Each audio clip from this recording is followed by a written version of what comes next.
Hey, what's happening? Welcome back to the channel. You're watching 100% NUFC.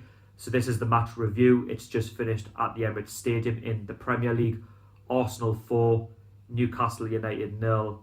And I'm sat here disappointed, shocked, speechless. I really don't know what to say about that result because we've been well and truly taken apart in that second half, and we've only got ourselves to blame for the way in which in that first half, I would say it was a game of two halves. First half we played really well. We caused Arsenal problems. We threatened. We passed the ball around really well. And we only had one big opportunity with Sean Longstaff, but Alan St. Maximin, Almiron, they were quite positive, but at times what really disappointed me in that first half, especially the first 30 minutes, was the service just wasn't there. And when you don't make your chances count, you do get punished. Arsenal did grow into the game after the 30-minute mark. It did take them that long, but that's because we dropped our standards and we allowed them to play the way in which they are expected to play at the Emirates with the side that they've got.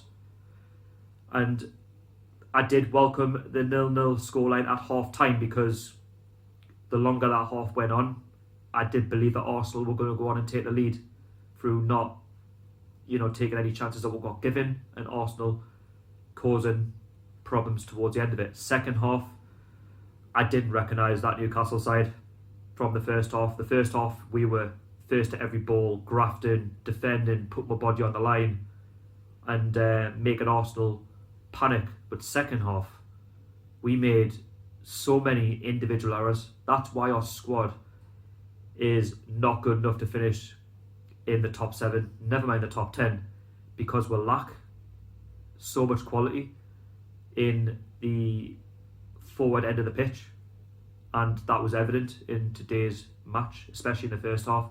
Second half, I thought Lazaro was a different player for what I'd seen in the first half. I thought he was fantastic first half. Second half, he was the reason why we lost this game in the second half, because he's inexperienced and he made two very, very poor basic errors, and you can't afford to do that in the Premier League. And if you do that against clubs like Arsenal, I know they're not in the top 6, you would say the league is misleading, but they're there for a reason, because they're not good enough and haven't shown it in a lot of games this season. If you make mistakes like what he did in 3 minutes where they scored 2 goals, then we will get punished, and Arsenal did that. And you have to congratulate Arsenal for the way in which they came out in the second half, and they took the game to win, because they would have had to have done that, because they are at home at the Emirates and they are expected to win. And we just capitulated in that full second half. We weren't really the side anymore in terms of what we did in the first half. Balls getting knocked astray, didn't really attack Arsenal enough, giving the ball away far too cheaply. The communication was not there, and the defending was just absolutely shocking at times. And that's what happens when you don't have the quality that we don't have compared to Arsenal. And they've got another 2 goals in injury time with Ozil and Lacazette to make the game 4-0. It does sound like a very flattering scoreline given what happened in the first half, but for me this is a wake-up call. This is a massive wake-up call that this is the Premier League, not just the squad but for the new players as well, that you've got to put your chances away, because if you don't do that, then you get punished. I'm not like angry or anything like that, because I had a little bit of faith that we could come away with at least a draw. But then the longer the game went on, I had that good feeling that Arsenal would put the ball in the back of the net, and they did that on 4 occasions in the second half. And hats off to them, because they have got quality and they just don't show it enough in games this season. But I don't know what more I can say about that second half. You've got to be mentally switched on. You've got to play at the final whistle, and there's only a couple of players I would say who probably comes out of that game with a pat on the back, but again, it's Arsenal. I'm not deluded to think that we should be beating them. You know, they're a good side, especially at the Emirates. And we've got a shocking record at the Emirates, and it's just been a bad day at the office. Another defeat. Haven't won there since 2010. And they've now done the double over us this season after beating 1-0 at St James's Park. So let's just jump into the review. This is the side that Steve Bruce fielded. I thought it was a decent lineup. You know, you can't argue with it. The front three, Joe Linton, Almiron, and Alan St-Maximin. We've got enough quality there to cause Arsenal problems. In the midfield, he went with the likes of he went with Bentaleb and Sean Longstaff. I thought Hayden was going to start, beg your pardon. I thought he was going to maybe just sit in there and stop Arsenal from counter-attacking, protect the back three, if you like, but he did feature in the second half. And obviously, he went with the likes of Fernandes, Jamal Lascelles, Kieran Clark. Lazaro started as well after featuring against Norwich and Oxford. But we did recognise that Danny Rose was going to start because he's a natural left-back and we needed him in this game. And plus, he's got the experience playing against Arsenal in the derbies for Tottenham and the big games, in the Premier League. I couldn't argue with that starting lineup. I thought it was good enough to potentially come away with at least a draw, but obviously it wasn't to be. So let's just jump into the first half. I thought the first half an hour we were by far the better side. I thought we looked positive, passing the ball around really well, getting forward, causing the Arsenal defence problems. Leno was having to make some good saves. We forced a very good save from Leno after 14 minutes through Sean Longstaff. Lazaro wins a corner before he initially saved from us. The corner gets whipped in. The Arsenal players actually think it's going into the box, but not. It's finding its way to Sean Longstaff, who from outside the box was unmarked. He just took aim. And Ceballos, as the ball was coming in, he headed it towards Leno. He thinks that Leno's going to get it. It was actually technically going into the back of the net, but Leno, with a smart reaction save, denies Sean Longstaff, and he saves Ceballos and Arsenal, and it goes for a corner. Nothing comes of it. But Alan St-Maximin, he was getting forward. He squared the ball across, but there was no service.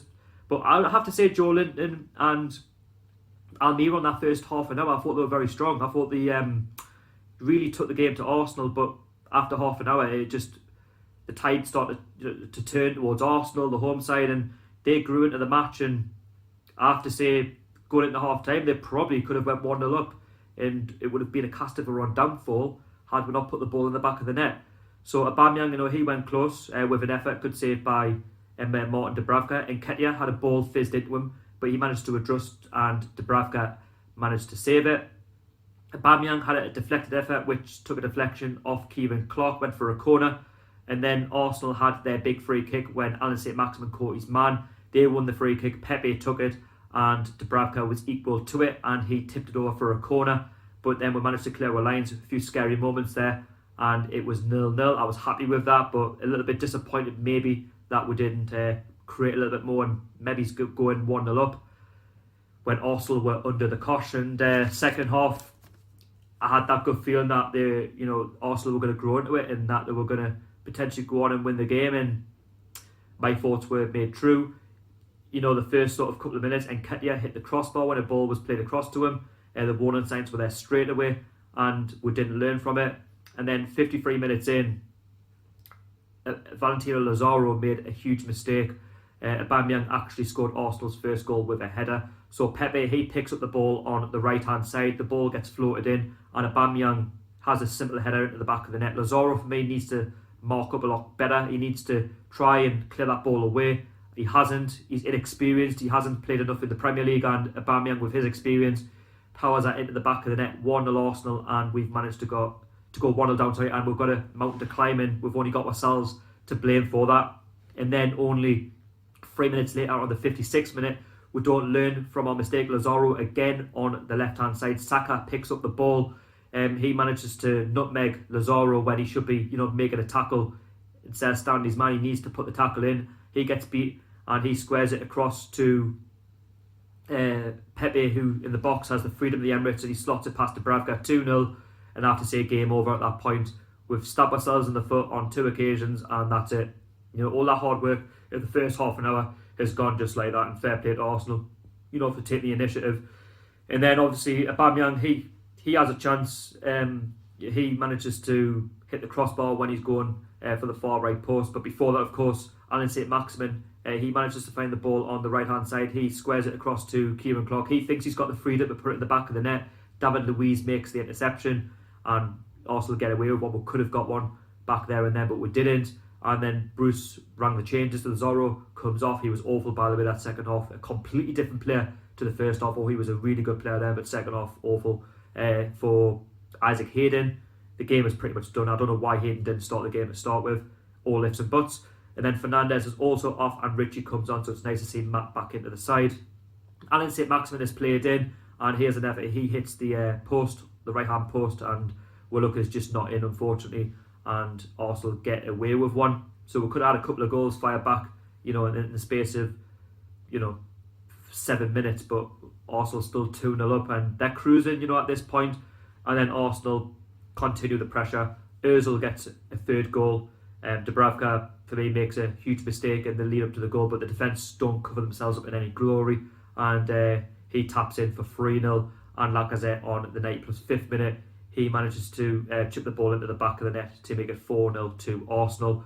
And it's just a poor all-round afternoon for us in terms of a game of two halves. First half, fantastic. Second half, just not all there. And that is the reality of supporting this club, you know. I see a lot of fans saying, no, we should be good enough to get into the top 7. Oh, Man City have lost their place, so we could potentially get top 7. We could potentially get top 10. We're not good enough for both. We haven't got enough quality in the side. We didn't buy a striker in the January, and we're paying for it because we can't put the ball in the back of the net. And if you can't put the ball in the back of the net, we're going to cause ourselves even more trouble. And of course, we haven't moved in terms of the Premier League table. We're still 12th on 31 points, but we can't afford, you know, results like this. Yes, it is a poor result. We haven't beaten Arsenal, you know, in so many years at the Emirates, but at the end of the day, you've got to take your chances, and we've been rightfully punished in that second half. And if I have to give a man of the match to anyone at Newcastle for this performance, I'd have to give it to Alan St-Maximin. The only one who I thought looked quite positive, you know, when he was going forward. Yes, at times he gets known for showboating and things like that, but the point is, he's our go-to man when it comes to trying to break down the defensive, a good opposition like Arsenal.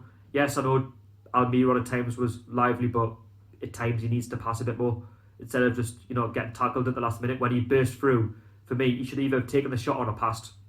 A little too late, but Arsenal, they deserved to win the game on their second half performance, but for us it's a learning curve, a massive one. Next up is Crystal Palace away at Selhurst Park. Not an easy place to go, and we'll have to play a lot better than this. We'll have to make sure that when we go down to Selhurst Park that we play a lot better in terms of putting the ball in the back of the net and not being lethargic and all over the place like we were in the second half. Otherwise, you know, we will get the same treatment, because Crystal Palace are just like Arsenal, decent at home.